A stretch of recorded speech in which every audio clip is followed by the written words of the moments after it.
215-592-9494. Rich. Hello, Joe. Hello there, Johnny. Wild African elephants sleep only 2 hours a night. It's the shortest sleep time of any mammal. Yeah, it won't work for me.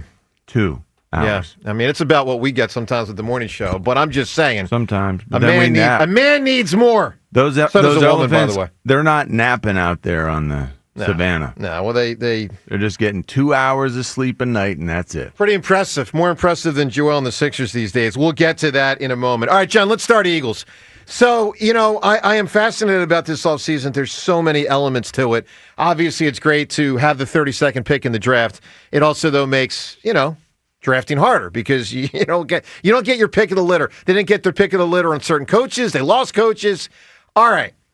Let's get to it, John. I'm curious what's top of mind for you and everyone at 215-592-9494 about this offseason. Let me set the tempo with this one fact, going back to a conversation I had with Elliot yesterday, and then curious where everyone's at about the offseason, because ultimately it's about personnel and trying to have the best team you can. Let me give you something I heard yesterday that when I heard it honestly surprised me. I thought, well, it makes sense, but it surprised me. So I'm talking to Elliot Shore-Parks yesterday, and he's telling me about how he's going out to the Combine early this week. Combine, by the way, it starts tomorrow. Sirianni and Howie talk tomorrow. And Elliot says, yeah, Sirianni talks tomorrow. I thought, when in the hell does the guy ever get a vacation? I mean, he wins the Super Bowl 2 weeks ago. It is a torrent of just consistent, at it, 18-hour days, 7 straight months, no question. Then he's got to have his exit meetings. Then he's got to figure out which coaches he's replacing. Then he's got to fly out to Indianapolis. And by the way, he's got to adjust the media tomorrow. Then he's got to prepare for free agency, granted not as the main guy, but obviously he's going to have a hand in it. And then the draft. There's so much they have to cram in. I've heard Travis Kelce talk about this, and I thought, oh, boo-hoo. Bellyache. Are you kidding me? Wait, you kind of see it now? Yeah. Because in practical application, there's just not enough weeks. There's not enough days or time or hours to squeeze all of that in when your season continues and continues farther than everyone else's, except for one other team. Exactly. And then you're up against it. Yeah. Holy cow. It's Combine. I know. So I'm curious, John, from you and everyone at 215-592-9494. What's top of mind for you about this offseason? I mean, the first thing for me out of the gate, and look, the good news is Howie, these last, 3, 4, 5 months, wasn't a player playing or a coach coaching. So he is, I'm sure, well prepared for the offseason. That's his main job, to create the roster during the offseason, and I'm sure he's ready to rock and roll. But I was struck by, John, they are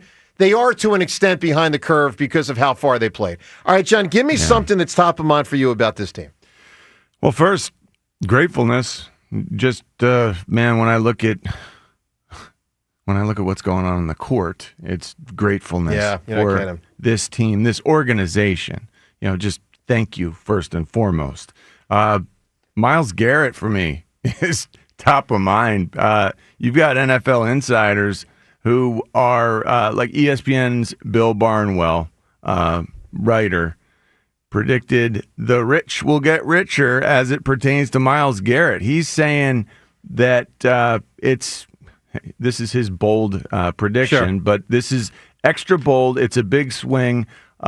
He said the rich get richer. They're missing some players in free agency. Josh Sweat is a free agent. Brandon Graham is retiring. Howie Roseman has taken swings in the past when rare talents have come available.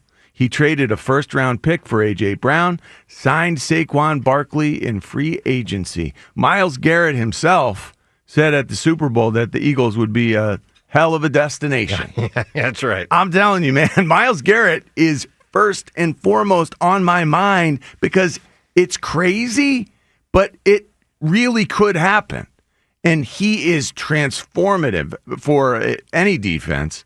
You put him next to Jalen Carter or, on the outside with Jalen Carter on the inside. What's an offense supposed to do? What do you do? You just don't have enough guys to account for two men who are that outstanding. Look, while it's outstanding. While it's exciting, John, my first inclination the whole time this has come up over the last 3 or 4 weeks is I just don't think it's going to happen. Why? Well, there's a lot of reasons. I mean, for one, when the Eagles traded for A.J. Brown, I don't know which pick it was, but it wasn't the 32nd pick. It was the 18th pick. Okay, so, it's a pretty big difference. So I start with that. I already know the Eagles already have salary cap issues. Like, are you foregoing Zach Bond and Milton Williams and Josh Sweat and Mekhi Becton? Probably not. I'm just saying, like, so part of my thinking about the Miles Garrett thing, and again, I don't want to see the Eagles get stuck the way the 2018 Eagles got stuck, the way the Phillies. Look, the Phils 09, 10, 11, they kept putting great teams out there. Obviously, we're getting diminishing returns in the postseason, but improved play in the regular season. It was a weird dynamic, but eventually they held on to the players too long. We all know that. So on one hand, I don't want the Eagles to hold on to the players too long. Okay, that's clear. But on the other hand, I got to tell you, Seltzer, I'm like, just sign me up for the same team next year. I'm not trying to overcomplicate it. I'm not trying to oversimplify it. I'm just telling you, I just saw my team smoke the Kansas City Chiefs. And like the Miles Garrett thing, I almost consider, and this could sound weird, I almost consider it a cute conversation. That's cute. It's great. Miles Garrett. Like, I just need my guys.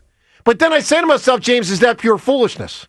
One is retiring, and one is a free agent that will be I'm not talking about ineffective for us and Josh Sweat. Well, John, would you trade? So you need this position. Would you trade and Miles Garrett is out there saying he wants to go play for a team that has a chance to win a Super Bowl. We just won the Super Bowl. I know. We have a need at the position. Why would we not try to make something happen? Howie has made these trades for big-name guys in the past, and it has worked so great. First-round pick in Nolan Smith. Sure. No, I have to think if I'm Cleveland, like, I need lumber back, man. You don't get Miles Garrett for your 8-hole hitter. I am certainly going to try to not trade Nolan Smith. I mean, come on. I'm just telling you. Let's include Bryce Huff or something like that, and someone else. Can we throw in Isaiah Jenkins? We can try to do the least before we throw out the most. Well, I'm just saying. All right, so look, 215-592-9494. James, all season. Starts late. What's top of mind for you? Yeah, first, to your point there, it is funny because I'm with you. It's like the opposite of the Phillies. It's like, don't run it back. With the Eagles, it's like, run it back. You do largely feel that way? I do. Well, so here's my thing, and it's kind of a more big picture version of what John's talking about, is just Howie himself. Like, we've seen Howie elevate in off seasons, like last off season, like the off season before the 2017 season. Like, we've seen him have these off seasons where everything goes right and everything's perfect. And then deservedly, it becomes this discussion about how he's the best we've ever seen. I said he's the best general manager in Philadelphia history. Well, what's he going to do next? Like, that's where I'm at, is the question of how can he maneuver this thing? Does Howie have a Miles Garrett trade in him? Right. Is he going to try and outdo himself? Or is Howie just going to just kind of sit back, make the right moves, bring certain guys back, and not go over the top? Like, I feel like Howie almost feels like, and not in a bad way, but he almost feels like he's always got to kind of do the next big thing and make the next big move. To your point, like, I don't know if this offseason calls for that. Like, bring back a couple of guys, hone the edges, and let's go do this thing again. Well, I'll tell you the thing about bringing back the guys that I am most fascinated in. And I feel like the town hasn't really embraced, I honestly mean this, taking this topic on, because maybe it's just too painful because of our love for Zach Bond. And maybe the reality is just that he'll come so much cheaper than the other guys that we don't really need to get into the mud of consternation on this. But I got to tell you guys, I am fascinated by the D-line versus linebacker thing as it relates to this offseason and prime Eagles free agents that they have. I really am. I mean, it's become almost I don't quite know why. It has become fashionable locally for people to say, oh, the Eagles will get Zach Bond back. Of course they will. Of course they will. They'll prioritize him. When in, like, the hell have the Eagles prioritize a linebacker that doesn't, go get the head of the quarterback? So they may, and I know that man, we've never seen anything like this guy. I understand that, but He's I also know complete Look, chimera, John, unicorn, hybrid. I know everything. But we also know this. Historically speaking, if the Eagles were only going to be able to keep one, and there are some people that believe budget-wise they can only keep one. Like, guys, a lot of the money goes up. Jalen's money goes up. AJ's money goes up. I mean, there's all sorts of stuff cap-wise that goes up. Historically speaking, Milton Williams would probably be the guy. Because we know Sweat's not that good. Like, the NFL might pay Sweat on the Super Bowl. Guys, we've seen Josh Sweat enough to know. Slightly above average player, not phenomenal. Milton Williams, I think, is pretty damn good. I mean, he made that Pro Football Talk top 100 players list. He is the kind of guy at the kind of age that the Eagles almost never lose. When do they lose a guy that's in his mid-20s that the NFL, PFF says is a top 100 player? Never. They never lose that guy. Never. So, Joe... So I'm fascinated by D-line versus linebacker. Maybe they wouldn't have let him get to this point if they were planning to keep him. Listen, maybe. I expect the way Howie conducts business, when he's always 2, 3, 4 steps ahead. If Milton Williams if he were part of the plan, he would be signed. Look, I wonder if they did not extend people in season this year similar to 2022 because they felt like they didn't want to break up the vibe of a team rolling, and Milton Williams gets a deal and Josh Sweat doesn't. Zach Bond gets a deal and Milton Williams doesn't.